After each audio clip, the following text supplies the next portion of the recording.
तो देखिए exercise 2 coordination compound से स्टार्ट कर रहा हूँ। सबसे पहले आपने क्वेश्चन नंबर 1 पूछा है। In question number 1 it is asked coordination isomerism is shown by. तो कोऑर्डिनेशन आइसोमरिज्म का मतलब होता है आपको लिगेंड एक्सचेंज करते बनना चाहिए। तो पहले वाले ऑप्शन से देखें तो हमारे पास कॉम्प्लेक्स है AgNH3 होल ट्वाइस CuCl2। ये कॉम्प्लेक्स है हमारे पास AgNH3 होल ट्वाइस CuCl2।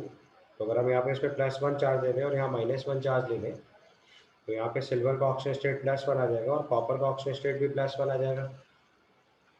ठीक है, क्लियर यहाँ तक।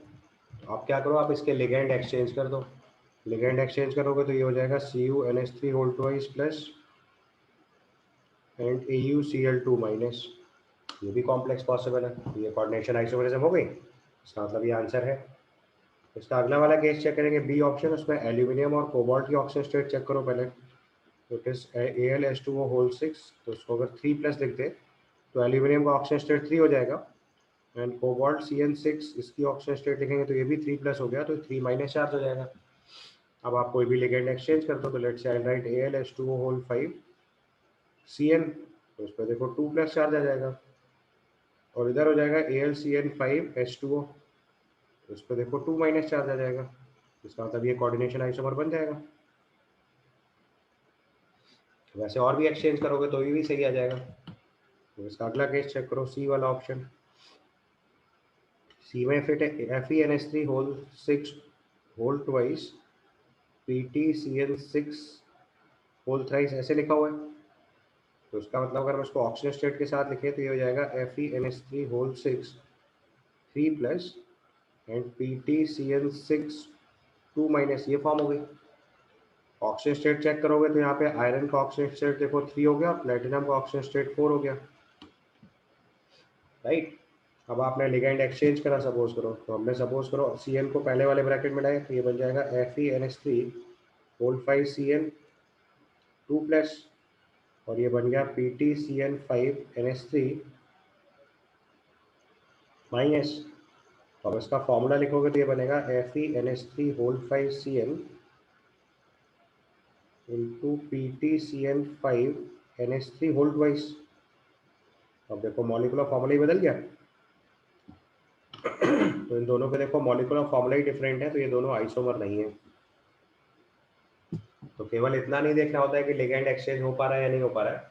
लिगेंड एक्सचेंज हो भी पा रहा है बट अगर फॉर्मूला सेम नहीं बन रहा है तो कोऑर्डिनेशन आइसोमरिज्म नहीं होती है। तो कोऑर्डिनेशन आइसोमरिज्म ए और बी में तो आ गया, सी में तो पॉसिबल ही नहीं है क्योंकि केवल एक कॉम्प्लेक्स कैटायन है, तो इसमें तो कोऑर्डिनेशन आइसोमरिज्म होती ही नहीं है। कोऑर्डिनेशन आइसोमरिज्म के लिए आपको कॉम्प्लेक्स कैटायन कॉम्प्लेक्स एनायन चाहिए होता है। तो इसका आंसर डी तो नहीं हो सकता था, सी चेक कर लिया हमने। If you check the answer तो आपका हो जाएगा ए एंड बी। ठीक, उसके बाद अगले क्वेश्चन में आइए। This is question number 5। Question 5 में लिखा है choose incorrect statement regarding the following complex ions. तो पहले कॉम्प्लेक्स चेक कर लीजिए एक बार। तो हमारे पास पहला कॉम्प्लेक्स है आयरन का FeOX, ऑक्सीडेट आयन के साथ कॉम्प्लेक्स है FeOX होल 3 और दूसरा कॉम्प्लेक्स है FeNO2 होल 6 3-। दोनों में आयरन का ऑक्सीजन स्टेट चेक करोगे तो ये +3 इसमें आ जाएगा और +3 इस पे भी आ जाएगा। तो पहले केस में बोला हुआ है Fe oxidate 3- complex is more stable then FeH2O NO2 6 3-। तो देखो सेंट्रल एटम पे दोनों में ऑक्सीजन स्टेट सेम है, कोऑर्डिनेशन नंबर सेम है। और पहला वाला कॉम्प्लेक्स अगर ध्यान से देखोगे तो ये चिलेटिंग लिगेंड है। तो इट इज चिलेटिंग लिगेंड, यानी इसमें रिंग्स फॉर्म होंगी। रिंग्स फॉर्म होगी तो उसकी स्टेबिलिटी नो डाउट NO2 से ज़्यादा हो जाएगी। तो पहला कॉम्प्लेक्स मोर स्टेबल है, सही लिखा है। Both the complexes are optically inactive. Both the complexes are optically inactive.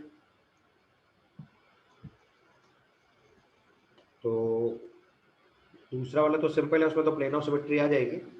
But iron के साथ अगर 3 बाइडेंटेट लिगेंड हैं,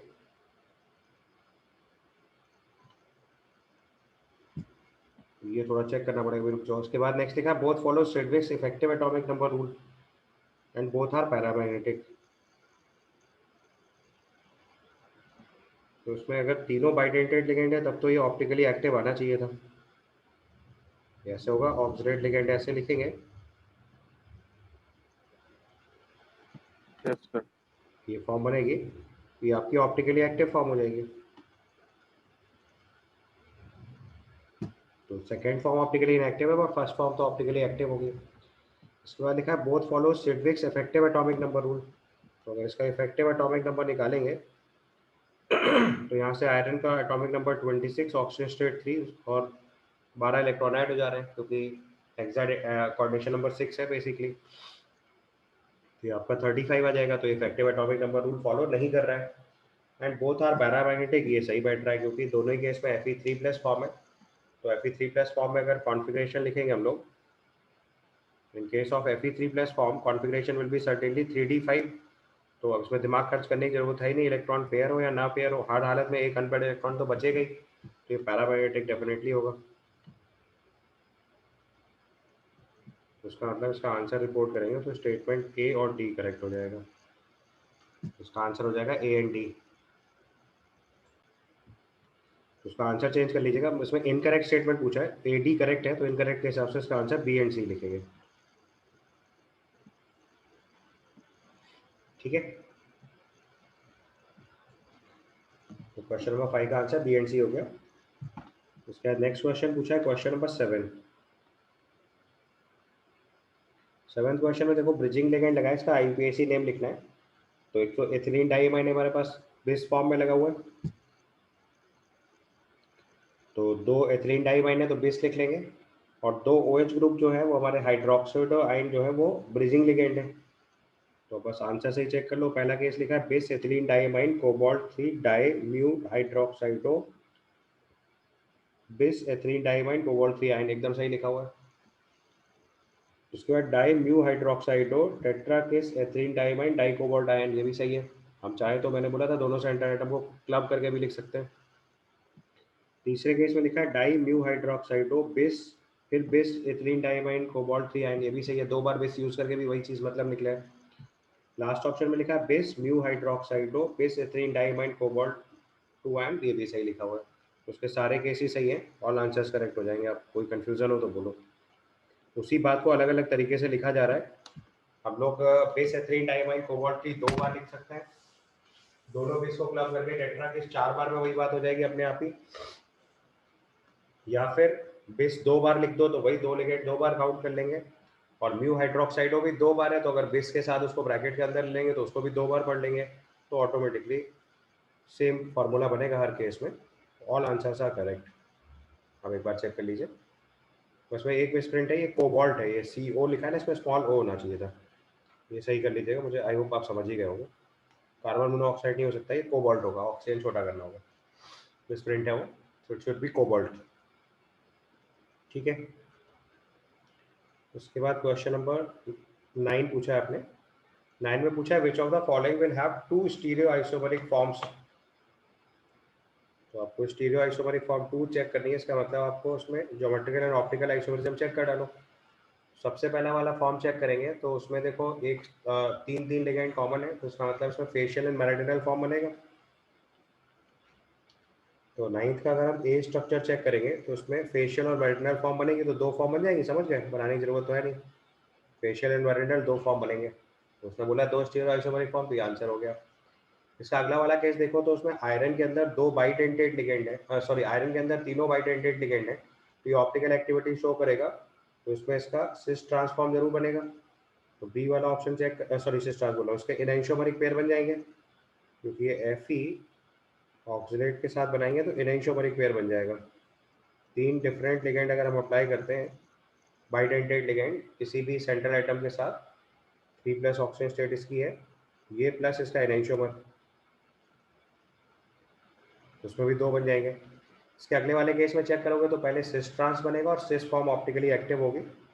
इसके अगले वाले केस में दो पॉसिबिलिटी बनेगी, सिस बनेगा, सिस वाली फॉर्म ऑप्टिकली एक्टिव होगी,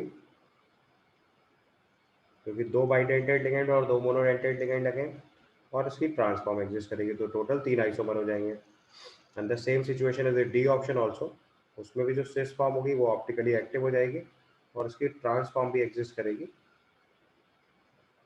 दैट्स वाई उसमें भी 3 आंसर आएगा। कोई भी एक बना के देख लो, आपको क्लियर हो जाएगा अभी कॉन्सेप्ट। जैसे मैंने कोबाल्ट लिखा, पहले दोनों Cl को ट्रांस लगा दो और इथिलीन डाइमाइन को तो सिस लगाना ही पड़ेगा। एक फॉर्म ये ट्रांस फॉर्म होगी, इसी की सिस फॉर्म लिखेंगे तो वो ऑप्टिकली एक्टिव हो जाएगी ये, और इसकी मिरर इमेज डिफरेंट हो जाएगी, this plus it's an isomer. जैसे इस ऑप्शन में दोनों Cl लिखें, वैसे अगले वाले पार्ट में सी दोनों Cl की जगह एक Br एक Cl लिख लीजिएगा। ठीक है, इसके बाद क्वेश्चन नंबर 10 देखिए। क्वेश्चन नंबर 10 में बोला है सिलेक्ट द इनकरेक्ट स्टेटमेंट। पहले ऑप्शन लिखा है cobalt is stabilized by, cobalt is stabilized in presence of weak field ligand while cobalt 2 plus stabilized in presence of strong field ligand। ये सही हो गया। अगर ऑक्सीजन स्टेट हायर कर देंगे हम तो वो वीक फील्ड लिगेंड से भी स्टेबलाइज कर जाएगा, बट अगर ऑक्सीजन स्टेट स्मॉल कम होगी तो वो स्ट्रॉन्ग फील्ड लिगेंड से स्टेबलाइज करेगा। ये चीज समझ गए? बिकॉज कोबाल्ट का +3 ऑक्सीजन स्टेट है, हायर ऑक्सीजन स्टेट है, तो वो वीक फील्ड लिगेंड से स्टेबलाइज कर सकता है, और अगर लोअर ऑक्सीजन स्टेट है तो वो स्ट्रॉन्ग फील्ड लिगेंड से स्टेबलाइज करेगा। That means the statement is correct. अगले केस में लिखा है 4 coordinated complex of palladium and platinum are diamagnetic and square planar. तो पैलेडियम एंड प्लैटिनम अगर लेंगे कोऑर्डिनेशन नंबर 4 के केस में, तो पैलेडियम प्लैटिनम आप जानते हो निकेल वाली सीरीज में होता है, तो ये DsP2 हाइब्रिडाइजेशन आएगा, डायमैग्नेटिक और स्क्वायर प्लेनर होगा, ये करेक्ट हो गया। अगले वाले केस में लिखा है NiCN whole twice ion and NiCO4 are diamagnetic and tetrahedral complexes. ये गलत हो गया। NiCO4 डायमैग्नेटिक तो दोनों होंगे, NiCO4 टेट्राहेड्रल होगा, ये भी सही है, but NiCN4 2 minus DsP2 hybridisation आएगा। निकाल लोगे ना, ये तो मैंने बताया निकल के 3 कॉम्प्लेक्स बहुत इंपॉर्टेंट होते हैं। NiCN4 2 माइनस ये कॉम्प्लेक्स चेक करेंगे तो इसका हाइब्रिडाइजेशन DsP2 आएगा, स्क्वायर प्लेनर। और NiCO4 चेक करेंगे,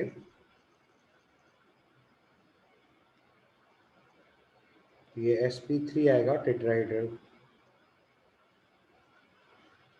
लास्ट में लिखा है nickel 2 plus ion does not form inner orbital complexes. ये भी इनकरेक्ट हो गया। ऊपर ही वाला एग्जांपल DsP2 का फिट है, तो this is the possible answer. तो इस केस में हमारे आंसर पूछे इनकरेक्ट, तो इनकरेक्ट हो गया C एंड D। ठीक है, क्वेश्चन नंबर 11 देखिए। Given which of the following statement is true about the complex CrCl3OH whole twice NH3 2 minus ion, it has 3 geometrical isomers। तो उसको भी ड्रॉ कर लीजिए तो पता चलेगा। क्वेश्चन नंबर 11 के लिए देखिए, क्रोमियम सेंट्रल एटम है, हमारे पास 3 Cl हैं, तो मैंने बताया था जब भी 3 लिगेंड सेम मिले तो एक बार फेशियल मैरिटल केस जरूर ट्राई किया जाता है। तो ये आपने इसकी पहले फेशियल फॉर्म बना ली। अब आप OH और NH3 कहीं पे भी लिख दो, because all 3 position are symmetrical. दूसरा फॉर्म इसका मैरिटल बनाइए, तो उसमें 3 Cl आपने मैरिटल पोजिशन पे फिट किए। अब आपके पास चॉइस है, दोनों OH ट्रांस लिख सकते हो और दोनों OH सिस भी लिख सकते हो, ये 3 आइसोमर बन जाएंगे।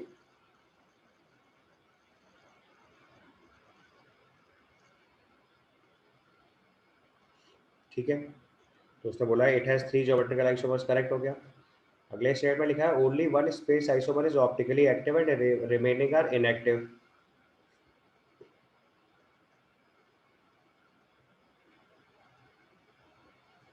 Only one space isomer is optically active and remaining are optically inactive. तो जब इसमें ऑप्टिकल एक्टिविटी चेक करना है आपको, तो देखो पहला वाला केस जो है, सेकेंड वाला केस जो है, उसमें तो प्लेन ऑफ सिमेट्री दिख रही है आपको डायरेक्टली। इसके अंदर प्लेन ऑफ सिमेट्री प्रेजेंट है, देखिए दोनों OH अपोजिट लगे हुए। ठीक है, उसके बाद देखो इसमें भी POS आ रहा है।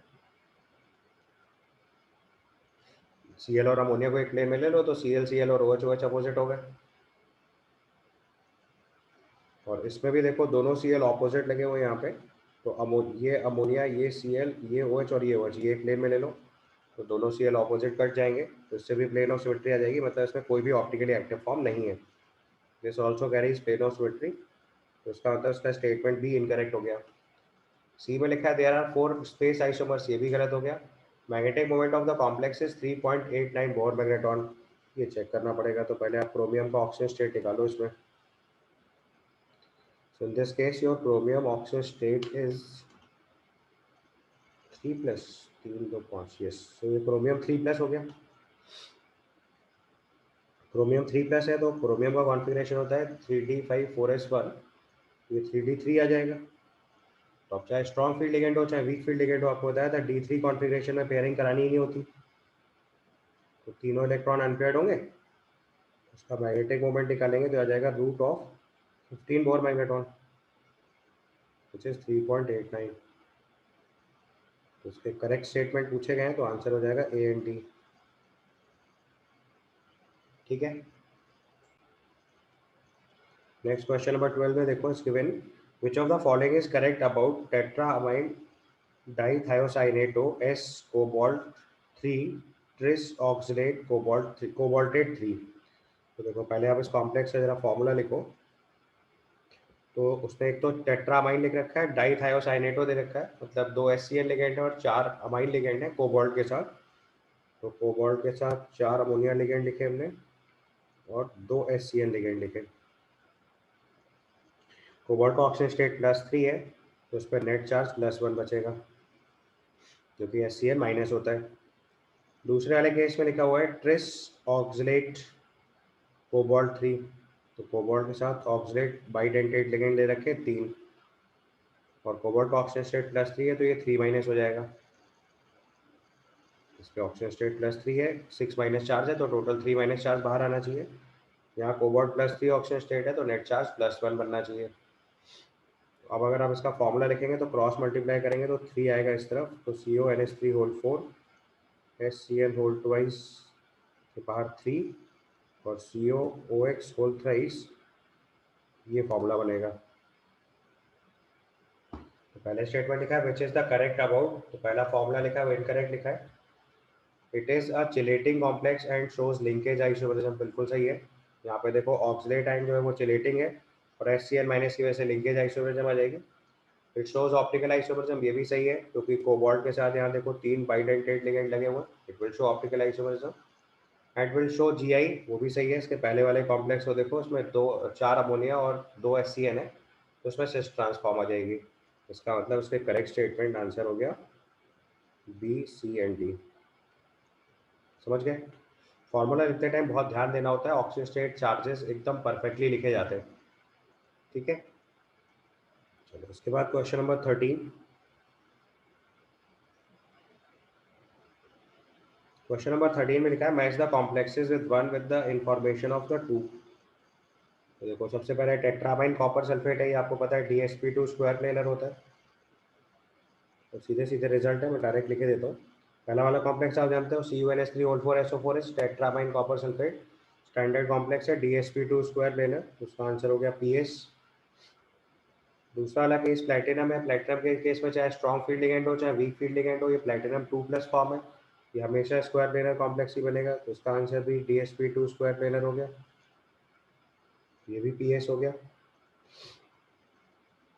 तीसरा वाला कॉम्प्लेक्स चेक करेंगे K4FeCl6, तो उसमें Cl- स्ट्रॉन्ग फील्ड लिगेंड है, इसका हाइब्रिडाइजेशन D2sp3 आएगा। तो ये केवल ऑक्टाहेड्रल लिखेंगे क्यों, क्योंकि इसका हाइब्रिडाइजेशन चेक करोगे तो D2sp3 आएगा, ना कि sp3d2, तो R नहीं मार्क करना है। लास्ट वाले केस में चेक करेंगे वाटर के केस में,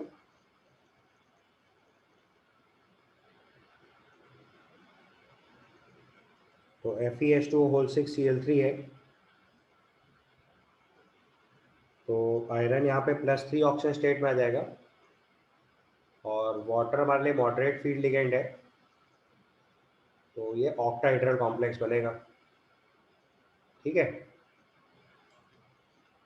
तो आयरन वाटर के केस में वीक फील्ड लिगेंड वाटर को कंसीडर कर लो, तो उसके केस में sp3d2 और ऑक्टाहेड्रल कॉम्प्लेक्स बन जाएगा। तो इसका आंसर हो जाएगा PS Q और QR। ठीक है। 13 के बाद नेक्स्ट क्वेश्चन आपने पूछा है क्वेश्चन नंबर 15। क्वेश्चन नंबर 15 देखो बहुत अच्छा क्वेश्चन है, मैंने आपको पहले भी बोला था कि आइसोमेरिज्म की पूरी प्रैक्टिस करा देगा आपको। तो इसमें लिखा है match the complexes of column 1 with the stereo properties of column 2। सबसे पहले देखो COCl3 NH3 होल थ्राइस दे रखा है, तो इसमें देखो 3 लिगेंड सेम है, तो मैंने आपको इसका तरीका सिखाया था। तीन लिगेंड के केस में हमेशा फेशियल मैरिडिनल से ट्राई किया जाता है। तो पहले तीनों Cl फेशियल लगाओ और तीनों अमोनिया फेशियल करो, एक कॉम्प्लेक्स, और उसके बाद इसका मैरिडिनल फॉर्म बनाओ। फेशियल में तो कुछ चेंज नहीं कर सकते, मैरिडिनल फॉर्म में चेंजेस कर सकते हैं। आपने 3 Cl ऐसे लिखे हुए हैं और उसके बाद 3 अमोनिया लिगेंड ऐसे लिखेंगे। ये फॉर्म बन गई आपकी। आप फेशियल फॉर्म देखोगे तो उसमें प्लेन ऑफ सिमेट्री है, मैरिडिनल फॉर्म चेक करोगे तो उसमें भी प्लेन ऑफ सिमेट्री है, यानी कि इसके अंदर ऑप्टिकल एक्टिविटी नहीं आएगी। ये फेशियल और मैरिडिनल फॉर्म शो कर रहा है, तो ए का आंसर हो जाएगा P&S। Shows facial isomer, shows meridional isomer, ये इसका आंसर होगा। Cis optically active, trans optically active, optical activities में दोनों में से किसी में नहीं है, दोनों प्लेन ऑफ सिमेट्री शो कर रहे हैं, so do need to check optical activity. तो ए का आंसर हो गया PS। उसके बाद बाइडेंटेड लिगेंड तीनों लगाए ऑक्सीलेट में, तो ये ऑप्टिकल एक्टिविटी शो करेगा, तो ये ऑप्टिकली एक्टिव होगा। तो 2 ऑप्टिकली एक्टिव आइसोमर्स हो जाएंगे, तो बी तो डायरेक्ट आंसर लिख सकते हो आप, डी। ये स्टैंडर्ड रिजल्ट है, मैंने आपको सीधे सीधे बोला हुआ है। किसी भी सेंट्रल एटम के साथ 3 बाइडेंटेड लिगेंड लगे होंगे तो वो ऑप्टिकल आइसोमर शो करेगा, सिस ट्रांसफॉर्म। उसमें तो कुछ चेक करने की जरूरत नहीं, तो बी टी तो डायरेक्ट हो गया। सी वाले पार्ट में चेक करो, देखो 2 बाइडेंटेड लिगेंड और 2 मोनोडेंटेड लिगेंड है। 2 बाइडेंटेड 2 मोनोडेंटेड मतलब उसको एक सिस फॉर्म बनेगी, एक ट्रांस फॉर्म बनेगी, सिस फॉर्म ऑप्टिकली एक्टिव होगी। ये भी आप आसानी से डायरेक्ट आंसर लिख सकते हो, बहुत बार अब तक सॉल्व कर चुके हैं हम लोग ये क्वेश्चन। तो सी वाले पार्ट में आंसर क्यू ऑप्टिकली एक्टिव, मतलब सिस फॉर्म ऑप्टिकली एक्टिव और ट्रांसफॉर्म ऑप्टिकली एक्टिव, तो क्यू एंड आर इसका आंसर हो जाएगा। और उसका लास्ट वाला फॉर्म चेक करेंगे डी, तो डी में देखो 3 Cl और 3 फिनाइल है, तो इसमें भी 3 पिरिडीन यूनिट लगी हुई है। सो इस केस में भी 3 मोनोडेंट 3 लिगेंड बेसिकली हैं, तो इसमें भी फेशियल और मैरिडिनल फॉर्म बन जाएगी। तो उसके केस में भी फेशियल और मैरिडिनल आंसर लिख दो, यानी कि P&S। तो आंसर हो जाएगा APS BT CQR and DPS again. समझ आ गया? चलो इसके बाद नेक्स्ट क्वेश्चन आपने पूछा है 18। 18 में लिखा है मैच द कॉलम, तो इसके आपको आइसोमर्स ड्रॉ करने पड़ेंगे। सबसे पहले MA2BCDE देखो, ऑलरेडी सब मैंने आपको नोट्स के टाइम सिखाया हुआ, अगर आप ध्यान से देख लोगे वहाँ पे तो सारे केस समझ आ जाएंगे आपको। ये MA2BCDE है सबसे पहले, तो मैंने आपको तरीका सिखाया था कि अगर 2 लिगेंड सेम हो तो पहले उसको सिस ट्रांस से ट्राई किया जाता है। तो पहले दोनों ए सिस लिख लो, उसके बाद आपके पास 4 पॉसिबिलिटीज, 4 पोजिशन वैकेंट है। उसमें एक ट्रांस पोजिशन, एक सिस पोजिशन है। तो मैंने बोला था इसमें ट्रांस के कॉम्बिनेशन बना लो, BC ट्रांस लिख लो, CD ट्रांस लिख दो, या पहले एक मिनट को पहले BC ट्रांस लिखा, BC ट्रांस के बाद आप BD ट्रांस करो, फिर BE ट्रांस करो, फिर इसके बाद CD trans, CE trans, DE trans, ये 6 फॉर्म बनेंगे। ये 6 फॉर्म्स विल फॉर्म, और सब लिगेंड चूंकि डिफरेंट है तो इसमें कोई भी सिमेट्री केस नहीं बनेगा, तो सब ऑप्टिकली एक्टिव फॉर्म बनेंगे इसमें। ठीक है, और इसका अगला केस बनाएंगे, अगर अगले केस में ए को ट्रांसपुट कर दो, तो जैसे आपने दोनों ए ट्रांसपुट करा तो उसमें प्लेन ऑफ सिमेट्री डिफॉल्ट हो गई। अब चारों पोजीशन पे आप कोई भी लिगेंड लगा दो, that will be certainly optically inactive. ठीक है, तो अब इसमें देखो 2 ट्रांस पोजीशंस हैं, ये और ये ट्रांस बन रहा है, तो ऑटोमेटिकली बचा हुआ सेट अपने आप ट्रांस बन जाएगा। तो अब की बार देखो ध्यान से, अगर हमने BC को ट्रांस करा तो उसका मतलब इसके साथ DE अपने आप ट्रांस हो गया, दोनों एक साथ ही बन जाएंगे। फिर हमने BD को ट्रांस किया तो ऑटोमेटिकली CE अपने आप ट्रांस बन गया, और अगर हमने BE ट्रांस करा तो डेफिनेटली CD भी ट्रांस हो गया। तो मतलब ये जो 6 थे वो 3 ही बचे खाली, और तीनों में प्लेन ऑफ सिमेट्री आएगी, तो all 3 form will have plane of symmetry, so all 3 optically active. तो 3 ऑप्टिकली इनएक्टिव फॉर्म बन जाएंगे। ये 3 ऑप्टिकली इनएक्टिव फॉर्म बन रही है और पहले 12 ऑप्टिकली एक्टिव फॉर्म बन रहे हैं। ये समझ आ गया आपको? तो उसने पूछा हुआ है सबसे पहले इस फॉर्म को अगर मैच कराना है तो 15 का ए ऑप्शन मैच कर जाएगा।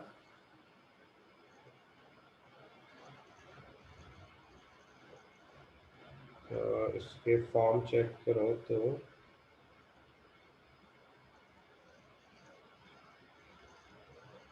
ए का आंसर केवल पी से मैच करेगा, और तो कोई फिट हो ही नहीं रहा। देखो A matches with P, 3 optically inactive isomer है, 4 जो वर्टिकल आइसोमर है ये सही नहीं है, बहुत सारे कॉम्बिनेशन हैं। 6 स्टीरियो आइसोमर है, ये भी सही नहीं है। 2 ऑप्टिकली एक्टिव आइसोमर है, ये भी सही नहीं है।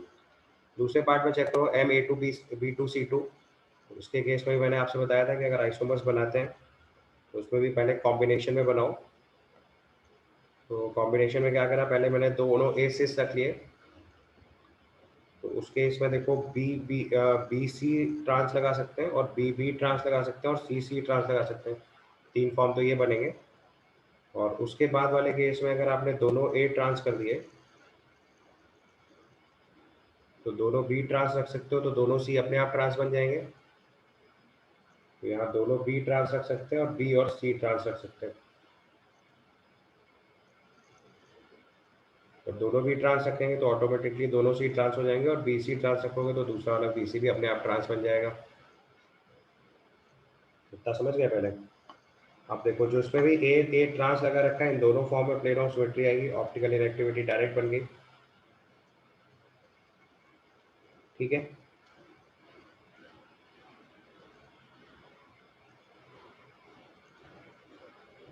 अच्छा, अब जहाँ पे हमने बी सी बी बी और सी सी रखा है, तो जब हम इस केस में दोनों बी ट्रांस करेंगे, यहाँ पे देखो ध्यान से, ये दोनों बी अगर हमने ट्रांस कर दिया तो ये ऑप्टिकली इनएक्टिव हो जाएगा। यानी इसमें प्लेन ऑफ सिमेट्री आ जाएगी और इसमें भी प्लेन ऑफ सिमेट्री आ जाएगी। केवल इस फॉर्म में ऑप्टिकल एक्टिविटी बनेगी। तो आप ध्यान से देखो कि 2 आइसोमर ये बन रहे हैं और 2 आइसोमर ये बन रहे हैं, 4 आइसोमर तो ये हो गए। और जो बी सी वाला केस है वो ऑप्टिकली एक्टिव हो जाएगा, तो उसका मिरर इमेज भी बनेगा। तो मतलब 2 आइसोमर उसके काउंट कर लेंगे। तो बस एक केस ड्रॉ करके देख लो जिसमें ये बी सी ऐसे लिखा हुआ हमने, ये फॉर्म ऐसी है जिसमें प्लेन ऑफ सिमेट्री नहीं है, तो दिस प्लस एन बनेगा।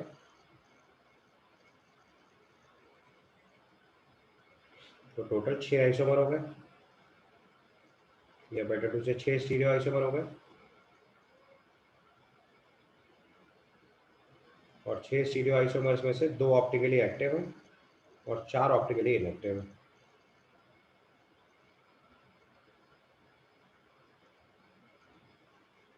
तो अब ऑप्शन से चेक करोगे तो, और 5 जीआई अगर ध्यान से देखोगे तो 3 ऑप्टिकली इनएक्टिव इनकरेक्ट हो गया, 4 जीआई इनकरेक्ट हो गया, 6 स्टीरियो आइसोमर आंसर हो गया और 2 ऑप्टिकली एक्टिव आइसोमर आंसर हो गया।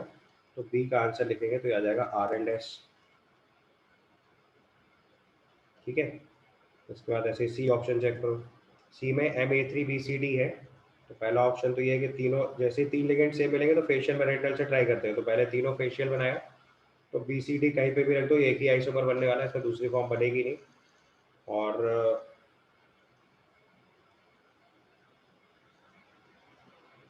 ठीक है, पहले इतना अरेंज कर लिया आपने। उसके बाद दूसरी फॉर्म लिखेंगे इसके लिए, ये तो फेशियल हो गया, इसके बाद इसकी मैरिटल फॉर्म लिखोगे। तो तीनों ए जैसे ही आप मैरिटल पोजिशन रखोगे तो दोनों ए अपोजिट हो गए। अब इसमें कुछ भी कर लो, प्लेन ऑफ सिमेट्री तो डेफिनेटली आएगी। अब हमारे पास जो 2 ऑप्शन बचे हुए हैं, सॉरी, अब जो 3 ऑप्शन बचे हुए हमारे पास BCD रखने में, तो उसमें हम ट्रांस भी रख सकते हैं, सिस भी रख सकते हैं। तो ऑप्शन देखो, BC ट्रांस कर सकते हैं, CD ट्रांस कर सकते हैं और BD ट्रांस कर सकते हैं।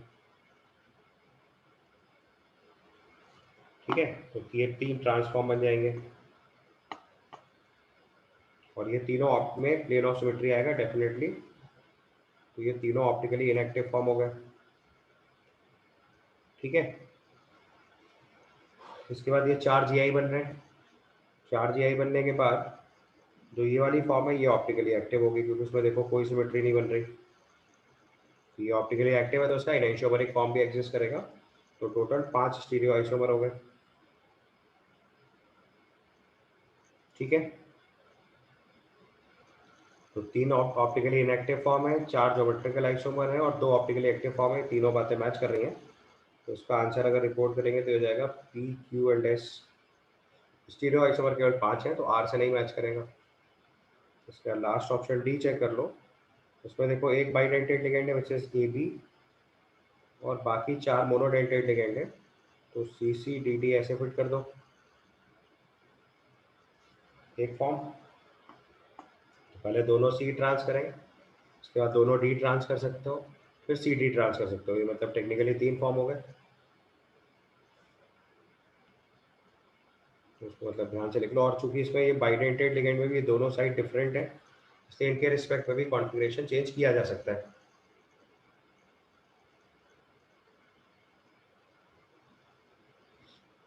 ठीक है।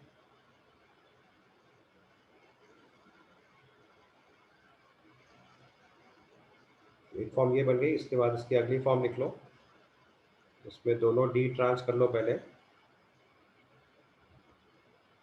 जब तक दोनों सी रखेंगे तब तक ए और बी के रिस्पेक्ट में कोई जी आई नहीं बन रही, बट इसके अगले केस में जैसे ही आप सी और डी ट्रांस करोगे यहाँ पे, तो इसके दो फॉर्म बनेंगे, सी डी ऐसे भी लिख सकते हैं और सी डी इसका उल्टा करके भी लिख सकते हैं, और ये डिफरेंट होगा क्योंकि वो ए और बी के रिस्पेक्ट में पोजीशन बदल जा रही है।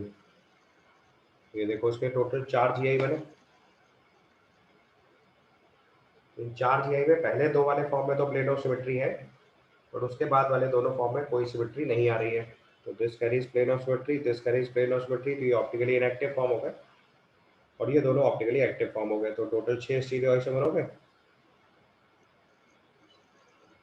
देखो ध्यान से, टोटल 4 जी आई, 6 स्टीरियो आइसोमर।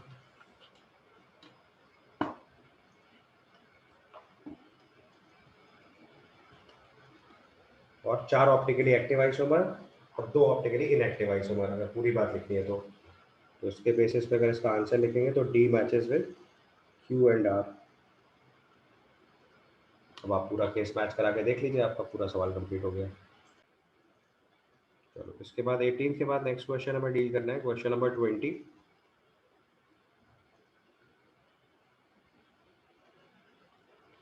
क्वेश्चन नंबर 20 देखिए, it's given match the following column, we have Na2FeCN5NO।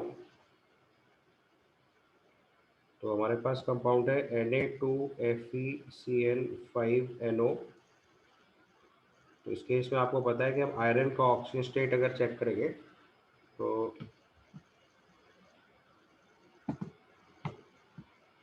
This is +2। Iron +2 check करेंगे तो उसका कॉन्फ़िगरेशन हो गया 3d6, Cn- strong field ligand है, सारे इलेक्ट्रॉन पेयर हो गए, तो उसका मैग्नेटिक मोमेंट 0 आ जाएगा।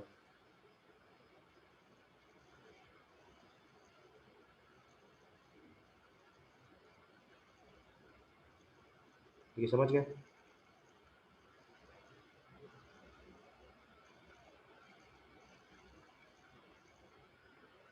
और ये ऑक्टाहेड्रल कॉम्प्लेक्स होगा क्योंकि उसमें 6 लिगेंड है, ये कॉम्प्लेक्स बनेगा ऑक्टाहेड्रल। तो इसका मतलब इसका आंसर लिखेंगे पी एंड क्यू। अगला कॉम्प्लेक्स देखेंगे तो ये देखो आपको ब्राउन रिंग वाला कॉम्प्लेक्स है, FeH2O5NOSO4। याद है नाइट्रेट आयन के टेस्ट में आपको ब्राउन रिंग कॉम्प्लेक्स बताया था, तो उसमें आयरन +1 ऑक्सीजन स्टेट में आ जाता है, कॉन्फ़िगरेशन हो जाएगा 3d6 4s1, और NO यहाँ पे NO+ हो जाएगा। ठीक है। अब जो 4s1 वाला इलेक्ट्रॉन है वो अंदर पेयर अप होगा, तभी हाइब्रिडाइजेशन sp3d2 फॉर्म बनेगा। तो उसको जरा सही से देख लो एक बार कॉन्फ़िगरेशन, ये इंपॉर्टेंट सवाल है।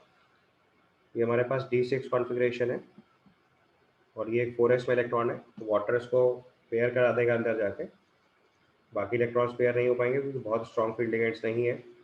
केवल s का ऑर्बिटल खाली कराएंगे, ये कॉन्फ़िगरेशन बनेगा, ये s वैकेंट हुआ, ये 3 वैकेंट हुए p, और आगे d यूज़ करेंगे। ये आपका 3d हो गया, ये 4s हो गया, ये 4p हो गया, ये 4d हो गया, ये sp3d2 हाइब्रिडाइजेशन बन जाएगा। ठीक है। तो अब इसका आंसर अगर हम मार्क करेंगे तो फॉर दिस आपका आंसर बनेगा, आयरन फॉर्म है ना, तो एक तो 3 अनपेड इलेक्ट्रॉन हो गए, तो 3 अनपेड इलेक्ट्रॉन का मतलब मैग्नेटिक मोमेंट हो गया √15। तो मैग्नेटिक मोमेंट अगर निकालोगे इसका सबसे पहले तो ये आ जाएगा √15 बोर मैग्नेटॉन। दूसरा ये ऑक्टाहेड्रल कॉम्प्लेक्स है, 6 लिगेंड है, उसमें तो सोचना ही नहीं होता, और यहाँ पे NO+ लिगेंड प्रेजेंट है, तो उसका आंसर हो जाएगा हमारे लिए Q, R and S।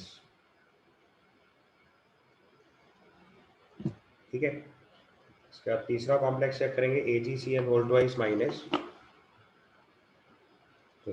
Ag+ form होगा। अब ऑल्दो Ag जो है वो आपका 5D सीरीज का मेंबर है, तो although Cn- strong field weak field check करने की जरूरत नहीं है, वैसे Cn- स्ट्रॉन्ग फील्ड है तो कोई कंफ्यूजन ही नहीं है। तो इसमें सारे इलेक्ट्रॉन पेयर्ड आएंगे, D10 कॉन्फ़िगरेशन होगा, 4d10, तो ऑब्वियसली ये डायमैग्नेटिक होगा, तो उसका मैग्नेटिक मोमेंट 0 आ जाएगा और ये लीनियर कॉम्प्लेक्स होगा, तो सी का आंसर केवल P बनेगा।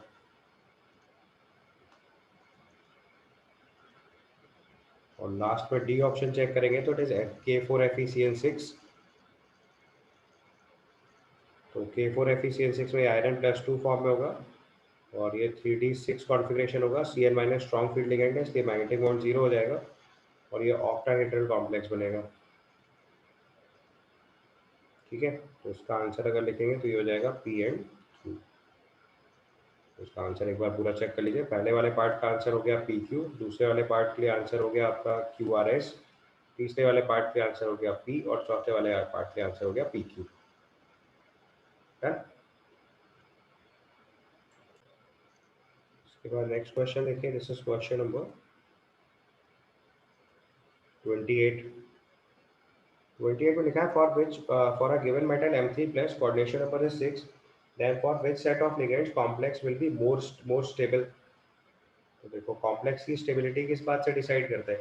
तीन चार फैक्टर बताए हुए मैंने आपको। एक तो पहले चिलेटिंग लिगेंड देखा जाता है, जब सेंट्रल एटम का ऑक्सीजन स्टेट फिक्स है, लिगेंड्स आप चेंज करा रहे हो तो लिगेंड्स में strong field ligand weak field ligand का फर्क होता है अगर सब मोनोडेंटेट लिगेंड्स हो।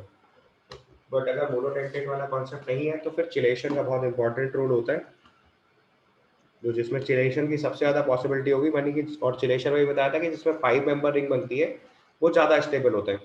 तो ईडीटीए देखो 5 मेंबर रिंग बनाएगा सेंट्रल एटम के साथ और सबसे ज़्यादा रिंग्स इसी में बनेगी क्योंकि हेक्साडेंटेट लिगेंड और सब रिंग बनेगी। वाटर और F माइनस आपके मोनोडेंटेट लिगेंड्स है तो वो तो वैसे ही कम हो गए। चिलेशन केवल ऑक्सीडेट और ईडीटीए में आएगा। ऑक्सीडेट आयन की 2 यूनिट ले रहे हैं तो 2 5 मेंबर रिंग बनेगी और ईडीटीए 5 मेंबर रिंग 5 बनाएगा, इसलिए ईडीटीए के साथ ये कॉम्प्लेक्स सबसे ज़्यादा स्टेबल बनेगा। अभी मैंने जो लास्ट लेक्चर दिया उसमें मैंने इस तरह के बहुत सारे सवाल बताए हुए हैं, आप उनको एक बार देख लीजिए अगर आपने ध्यान से नहीं देखा अभी तक तो मैंने अभी आपको last lecture stability of complexes का दिया है, उसमें देखिएगा मैंने इस तरह के एग्जांपल्स कराए हुए हैं। उसमें जो EDTA4- है ये आपका चिलेटिंग लिगेंड है, तो इसमें 5 रिंग्स फॉर्म होंगी या 5 रिंग 5 रिंग्स ऑफ 5 मेंबर बनेंगे। और ध्यान रखना है कि नॉर्मली ऑर्गेनिक में 6 मेंबर रिंग 5 मेंबर रिंग से ज़्यादा स्टेबल काउंट करी जाती है, बट कोऑर्डिनेशन कंपाउंड में जहाँ चिलेशन आता है वहाँ 5 मेंबर रिंग का चिलेशन 6 मेंबर रिंग से ज़्यादा स्टेबल माना जाता है। 4 मेंबर रिंग बहुत रेयरली ऑब्जर्व होता है और 3 मेंबर कभी नहीं होता है। तो जो फ्लेक्सी डेंटेड लिगेंड्स होते हैं उनमें कभी कभी 4 मेंबर का चिलेशन मिल जाता है बट वो अनस्टेबल होता है। 5 मेंबर चिलेशन सबसे ज़्यादा स्टेबल होता है, 6 मेंबर चिलेशन भी ठीक ठाक स्टेबल होता है but lesser stable than 5 member होता है। तो अगर चिलेटिंग लिगेंड कभी भी मिलेगा तो उसकी स्टेबिलिटी हमेशा ज़्यादा आएगी, इस वजह से इसका आंसर सी रिपोर्ट करेंगे। अगर इसमें ईडीटीए नहीं होता तो फिर डी आता, और अगर डी नहीं होता तो वाटर और फ्लोराइड में वाटर पहले आता फ्लोराइड बाद में आता। स्ट्रेंथ की लिगेंड का स्ट्रेंथ की लिगेंड की स्ट्रेंथ के बेसिस पे हम ऑर्डर डिसाइड कर लेते हैं। समझ गए? सेंट्रल एटम का ऑक्सीजन स्टेट कई फैक्टर होता है। सेंट्रल एटम का ऑक्सीजन स्टेट, लिगेंड की strength, chelation, crystal field splitting energy, और इन सबसे अगर कभी नहीं डिसाइड होता तो फिर स्टेबिलिटी कांस्टेंट निकालते हैं हम लोग, उससे कंपेयर किया जाता है। मेटल कार्बोनाइड्स के केस में ये इफेक्टिव एटॉमिक नंबर रूल भी काम कर जाता है। इसके बाद क्वेश्चन नंबर 29 देखिए। क्वेश्चन नंबर 29 में पूछा गया है MCO5 can attain more stability. तो MCl5 अटेन्स मोर स्टेबिलिटी में देखो, अगर आपको इसका मेटल कार्बोनाइड्स के मैंने आपको स्ट्रक्चर्स बोला था NCERT से लर्न करने के, ये MnCO5 है भी आपके पास। तो पहले जरा आप इसका इफेक्टिव एटॉमिक नंबर निकालो। तो अगर उसका इफेक्टिव एटॉमिक नंबर निकालेंगे तो मैग्नीज 0 ऑक्सीजन स्टेट में, तो उसके पास टोटल इलेक्ट्रॉन हुए 25 और इसमें 10 इलेक्ट्रॉन CO ने ऐड करके 35 बना दिया।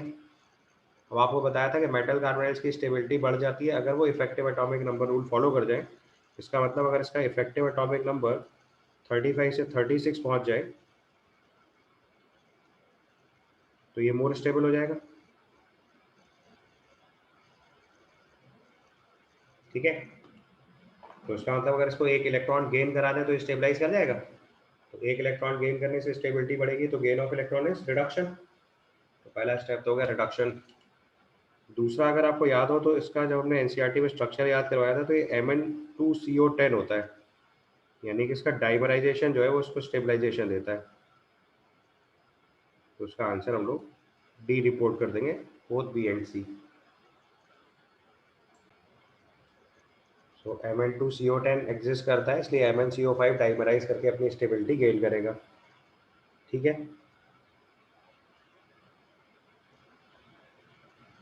इसके बाद नेक्स्ट क्वेश्चन में आइए। नेक्स्ट क्वेश्चन में लिखा था metal canine that has a least tendency to accept electron pair from ammonia, मतलब जिसका कॉम्प्लेक्स बनाने की टेंडेंसी सबसे कम हो। तो कॉम्प्लेक्स बनाने की सबसे कम टेंडेंसी किसके अंदर आएगी? बेरियम के अंदर, क्योंकि बेरियम के अंदर इनर्ट गैस कॉन्फ़िगरेशन है, तो वो बहुत स्टेबल कॉन्फ़िगरेशन है, तो उसको इलेक्ट्रॉन गेन करने की ज़रूरत ही नहीं है। Zn2+ के अंदर भी नो डाउट शेल कंप्लीट है, बट वो सूडो इनर्ट गैस कॉन्फ़िगरेशन है, तो वो इलेक्ट्रॉन गेन कर जाएगा। 38 के केस में Ba2+ के अंदर इनर्ट गैस कॉन्फ़िगरेशन है, तो उसके कॉम्प्लेक्स बनाने की टेंडेंसी सबसे कम होगी। वेयर Zn2+ में सूडो इनर्ट गैस कॉन्फ़िगरेशन है, तो उसके कॉम्प्लेक्स बनाने की टेंडेंसी फिर भी ज़्यादा होगी। सूडो इनर्ट गैस कॉन्फ़िगरेशन है, तो उसकी पोलराइजेशन पावर ज़्यादा होगी एज़ कम्पेयर टू Ba2+, तो ये इलेक्ट्रॉन पुल कर लेगा। Fe3+ और RH3+ के अंदर तो वैकेंट ऑर्बिटल्स हैं, तो सर्टेनली इलेक्ट्रॉन पुल करेगा। तो इसमें least tendency for forming accepting electron pair of ammonia अगर चेक करेंगे, तो उसके केस में आंसर डी हो जाएगा।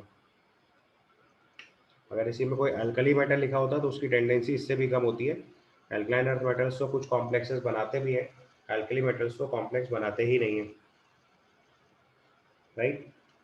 चलो उसके बाद क्वेश्चन नंबर 31 देखो।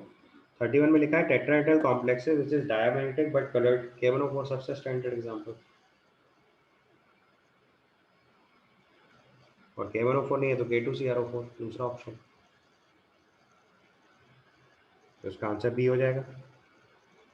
आपको बताया था K2CrO4 के अंदर हाइब्रिडाइजेशन D3S होता है, ये डायमैग्नेटिक होता है, और कलर तो आपको उसका पता ही है, येलो। सेम चीज़ KMnO4 के साथ होती है, ये भी D3S हाइब्रिडाइजेशन है डायमैग्नेटिक, और इसका कलर आपको पता है पिंक। इसके बाद एक और कंपाउंड बताया था CrO2Cl2, इसका हाइब्रिडाइजेशन D3S, ये भी डायमैग्नेटिक, और इसका कलर अगर चेक करेंगे तो ये बताया था ऑरेंज रेड वेपर्स होती है। ये सब टिपिकल कंपाउंड्स हैं जो डायमैग्नेटिक होने के बाद भी कलर्ड होते हैं। तो जैसे ऐसे सवाल पूछा जाएगा तो सबसे पहले यही ऑप्शन ट्राई किए जाते हैं।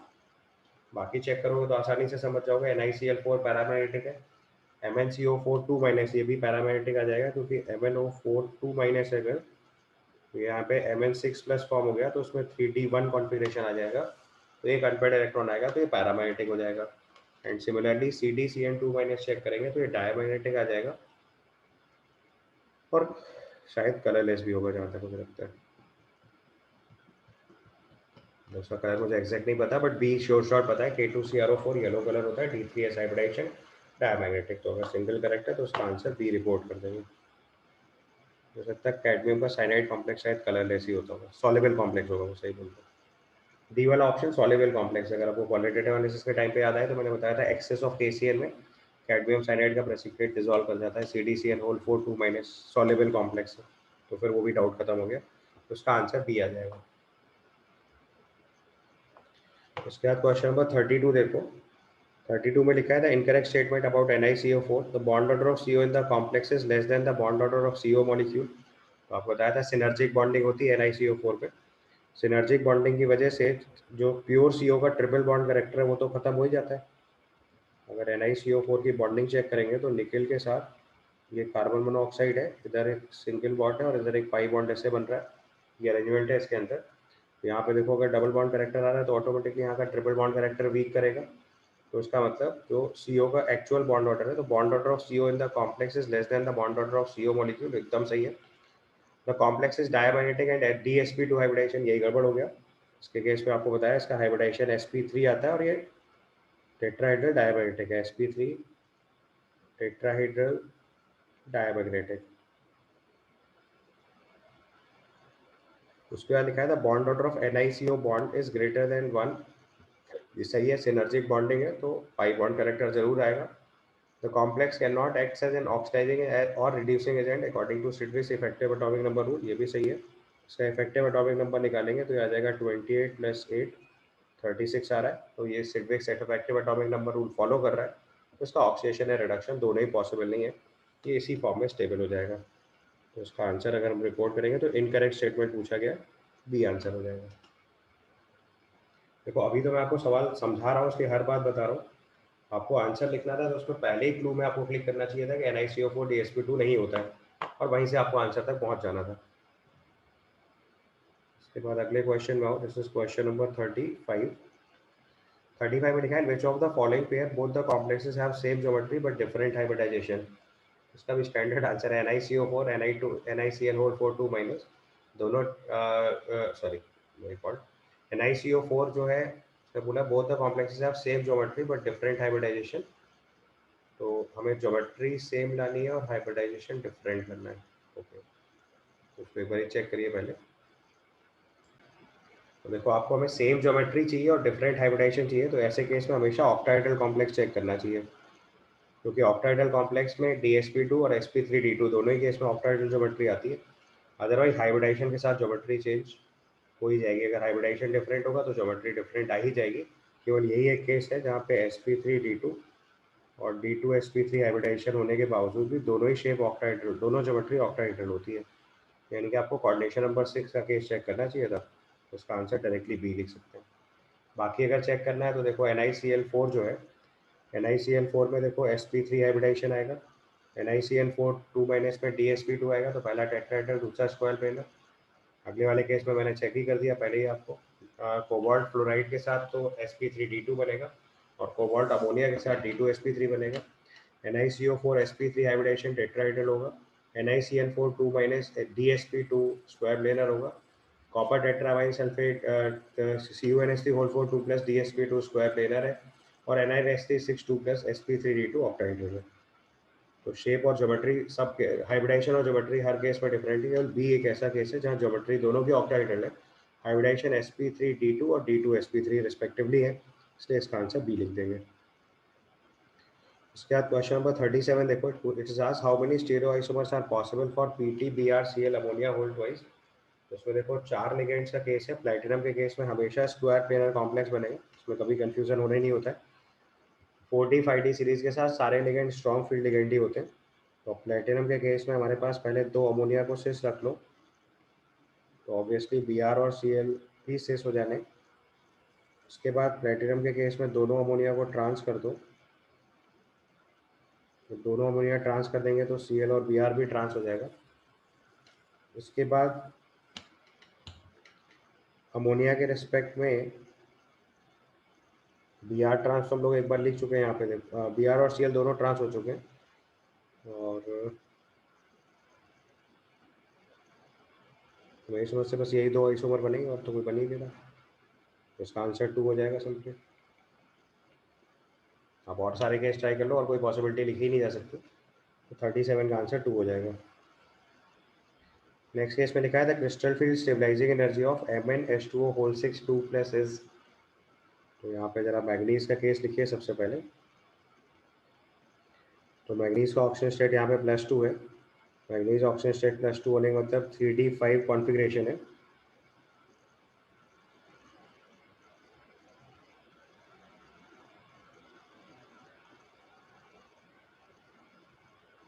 मैग्नीज के केस में 3D5 कॉन्फ़िगरेशन है।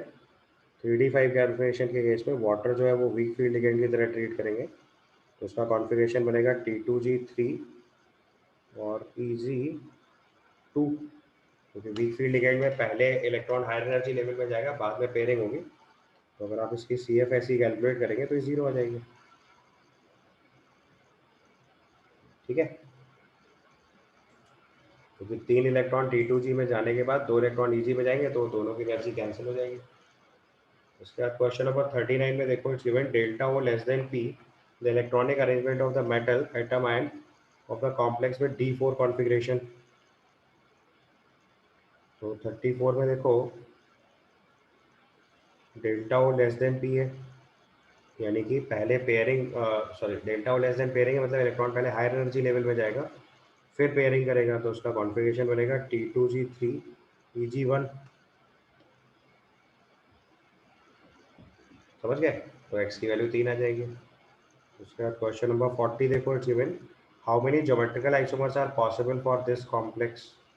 उसमें भी सेम चीज़ है, प्लैटिनम जो है वो फिर से स्क्वायर प्लेनर कॉम्प्लेक्स बनाएगा, तो उसको MABCD की तरह ट्रीट कर लो, चारों लिगेंड डिफरेंट है। तो अगर चारों लिगेंड डिफरेंट है तो पहले आप ABCD ऐसे लिख लो, तो पहले ए के रेस्पेक्ट में C को ट्रांस लिखा, फिर B को ट्रांस लिखो, फिर D को ट्रांस लिखो, 3 फॉर्म बन जाएगी। समझ गए ना, पहले AC ट्रांस लिखा है, फिर AB ट्रांस लिख लो, फिर AD ट्रांस कर लेना।